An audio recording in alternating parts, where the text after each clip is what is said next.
हवामान अंदाज आणि माहिती या यूट्यूब चॅनलमध्ये मी दादा सखाने आपले सर्वांचे स्वागत करत आहे. तर आता आपण पाहणार आहोत जे पीक आहेत आपलं हिवाळ्यामधील जे पिकं करतोय आपण त्या पिकावरनी थंडीच्या हिवाळ्यामध्ये जास्त थंडीचं प्रमाण वाढल्यानंतर माव्याचं प्रमाण वाढतं आणि ते माव्यामुळे होणारं नुकसान काय आहे ते तुम्ही आता सध्या बघतच आहात. तर त्या दुष्परिणाम काय आहे आणि त्याच्यावर काय उपाय आहे एक साधारण ठोकताळा पाहूया. मावामुळे पिकाचं नुकसान होतं. पिकाचं नुकसान म्हणजे काय?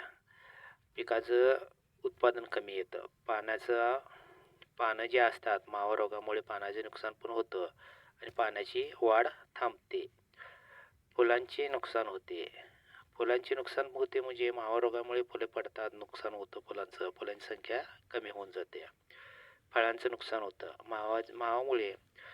मावा या रोगामुळे फळांचे नुकसान होते आणि फळाची गुणवत्ता सुद्धा कमी होते. वाकडे तिकडे फळं होतात, पानं वाकडे तिकडे होऊन म्हणजे पिकांचं अतोनात नुकसान होतं आणि पीक सुधारत नाही, पीक येत नाही.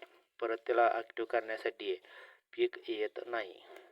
साधारणतः सुरुवातीला याची काळजी घेतली तर मावा हा रोग थंडीच्या दिवसात नुकसानकारी ठरू शकत नाही. तर कोणता निंबोळी ॲक्टिव्ह जे अर्क आहे ते 5 लिटरला 5 मिली वापरून फवारणी करायचं. कुठला? निंबोळी अर्काचा 5 मिलीलिटरला पाण्याचं प्रमाण 1 लिटर लिंबोळी अर्क 5 मिली घेऊन फवारणी करायचा.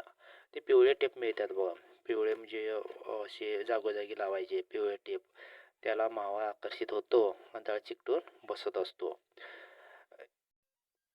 इम्डा क्लोप्रिड हे जे औषध आहे ते 0.5 मिलीलिटरला अर्धा मिली घ्यायचं आहे आणि फवारणी त्याची करायची आहे. डायमोथेड हे जे आहे ते 1 मिलीलिटरला घेऊन त्याच्यावरती फवारणी करायचं आहे. म्हणजे वेगवेगळी औषधं वेगवेगळ्या टायमात फेरपालट करायची आहे. हे करत असताना सकाळी किंवा संध्याकाळी, ज्यावेळी सकाळी मावा सक्रिय असतो म्हणजे का त्याचे जे चालू होतं रसशोषण क्रिया चालू असतं त्यावेळी त्याची फवारणी करायची आहे. पिकामधलं साफसफाई करून घ्यायचं आहे म्हणजे घाण उगू द्यायचं नाही.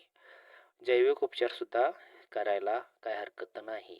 जैविक उपचाराच्या वापरण्यामुळं मावा हा कंट्रोलमध्ये राहतो. त्यामध्ये बेवेरिया बॅसियाना जी आहेत ती 5 ग्रॅम लिटरला पाण्यामध्ये घ्यायचं आहे आणि मावा नियंत्रणासाठी त्याचा वापर फवारून करायचा आहे.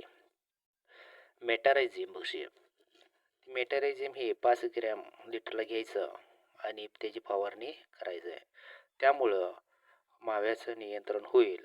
आणि आता चेस्ट हेच केमिकल वगैरे वापरून किंवा जैविक वापरून कुठे जर माव्यावरची कीड नियंत्रक औषधं सध्या लेटेस्ट निघालेले आहेत त्यातून जर ही घटक जर असेल तर मावा हा नियंत्रित होतो.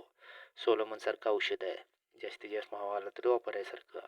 काळ्या बुरशीची असत्या काळी तिच्यावर आलेलं त्याच्यासाठी सुद्धा नियंत्रकसाठी औषध मिळतं आणि ते संघ त्याच्या वापरायचं आहे. मावामुळे होणारे नुकसान आपण पाहिले, व्हिडिओसुद्धा पाहिला.